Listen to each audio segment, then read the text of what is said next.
Hello दोस्तों, आज के इस वीडियो के अंदर हम बात करने वाले हैं ब्राइटकॉम ग्रुप को लेकर। दोस्तों, ब्राइटकॉम ग्रुप को लेकर अभी के टाइम अफवाहें और खबरें काफ़ी ज़्यादा देखने को मिल रही है कि कंपनी की जो ट्रेडिंग सेशन है वो इतने टाइम में स्टार्ट हो जाएगी और इतने में नहीं होने वाली है। तो सभी के साथ सभी चीज़ें जो है क्लेरिफिकेशन के साथ आप लोगों को क्लियर करने वाला हूँ।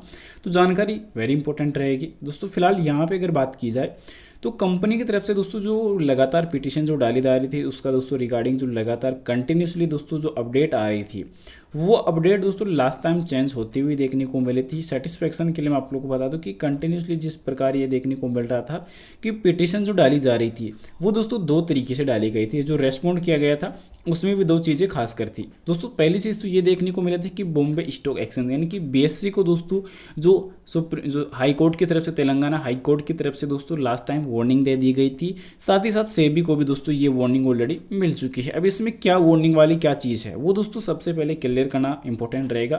फिलहाल मैं बता दूं कि 28 मार्च दोस्तों अभी के टाइम कंपनी के लिए दोस्तों जो है बड़ा दिन रह सकता है। क्या बड़ा दिन में रहने वाला वो भी कवर करेंगे और क्या बड़ी खबरें आ सकती है। सबसे इंपॉर्टेंट ये देखने को मिला कि दोस्तों बॉम्बे स्टॉक एक्सचेंज को ये क्लियर कर दिया गया कि जब आपको 15 या 16 दिन का जो टाइम दिया गया यानी कि 2 सप्ताह का जो टाइम आपको दिया गया था वो ऑलरेडी खत्म हो चुका है। उसके बावजूद भी आपने जो टाइमलाइन थी वो कंपनी को जारी नहीं की। पर अभी के टाइम बॉम्बे स्टॉक एक्सचेंज ने ये बोल दिया था लास्ट टाइम कि कंपनी हमारे क्राइटेरिया को कंप्लीट नहीं कर रही। उससे पहले दोस्तों एनएससी ने भी यही बोला था कि हमारे क्राइटेरिया को कंप्लीट नहीं कर रही ब्राइटकॉम ग्रुप। तो क्लेरिफिकेशन हमें चाहिए।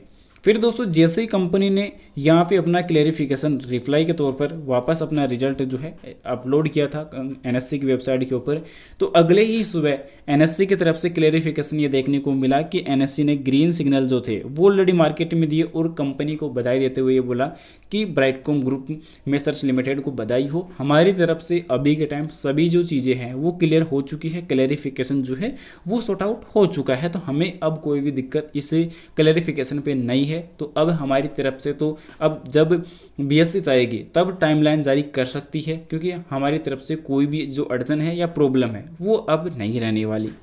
अब यहाँ पे हाई कोर्ट ने क्या बोला बीएससी को, यहाँ पे बीएससी को ये बोला कि जब आपको टाइमलाइन या क्राइटेरिया अगर कंप्लीट नहीं कर रही तो आप कंपनी से बोलिए। जो क्राइटेरिया आपको डिमांड करनी है, जो क्राइटेरिया आपको चाहिए कि इस क्राइटेरिया को कंप्लीट, पर्टिकुलर इस क्राइटेरिया को अगर कंप्लीट करना है तो उसके लिए आप कंपनी को बोल सकते हैं।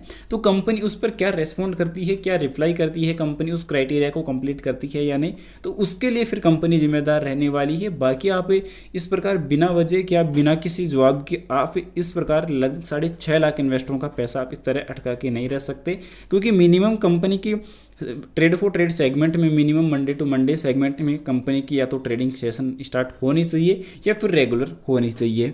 अब दोस्तों जब कंपनी क्राइटेरिया ही कंप्लीट कर देगी तो उसमें दोस्तों मंडे टू मंडे वाला जो सीन है वो कहाँ पे बात जाएगा, क्योंकि मंडे टू मंडे का फिर कोई मतलब ही नहीं रहेगा। क्योंकि जब क्राइटेरिया कंप्लीट टोटल हो ही जाएगा तो कंपनी को फिर रेगुलर ट्रेडिंग स्टार्ट करनी ही होगी, सॉरी बॉम्बे स्टॉक एक्सचेंज को रेगुलर ट्रेडिंग स्टार्ट करनी ही होगी।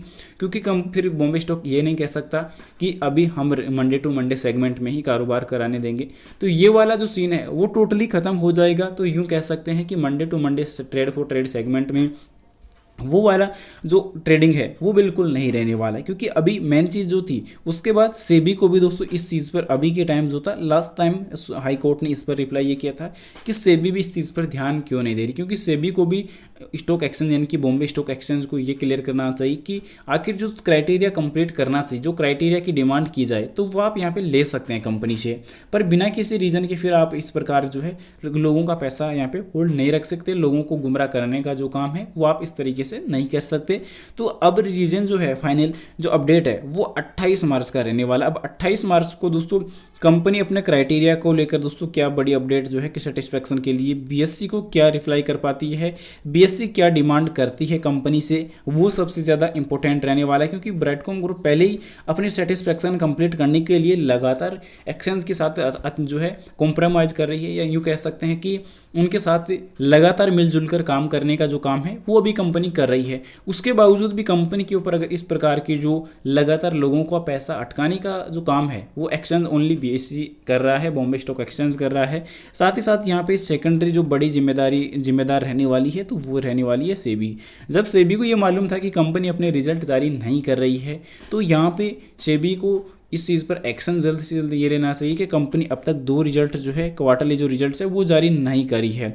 उसके बावजूद भी सेबी ने आंखें जानबूझकर बंद करके क्यों बैठे रहने का रीज़न था वो भी अभी तक क्लियर नहीं हुआ है। साथ ही साथ यूँ कह सकते हैं कि सब जो चीज़ें थी वो मनमाने तरीके से की जा रही है, सोच समझ के जानबूझ कर की जा रही है। तो वो वाला सीन दोस्तों 28 मार्च को ही क्लियर हो पाएगा। उसके लिए दोस्तों नेक्स्ट वीडियो के लिए चैनल को सब्सक्राइब जरूर से करके रखेगा। वीडियो पसंद है तो उसे लाइक कर देना और चैनल को सब्सक्राइब जरूर से कर देना। पर बता दो दोस्तों, बाय शेयर के लिए कोई भी रिकमेंडेशन सजेशन नहीं रहेगी दोस्तों, जानकारी ओनली एजुकेशन पर्पज के लिए रहेगी। इन्वेस्टमेंट करने से पहले अपनी फाइनेंशियल एडवाइजर की सलाह जरूर ले या खुद की रिसर्च जरूर से कर ले। वीडियो पसंद आए तो लाइक और चैनल को सब्सक्राइब जरूर से कर देना। Thanks for watching this my video. जय हिंद, जय भारत, वंदे मातरम।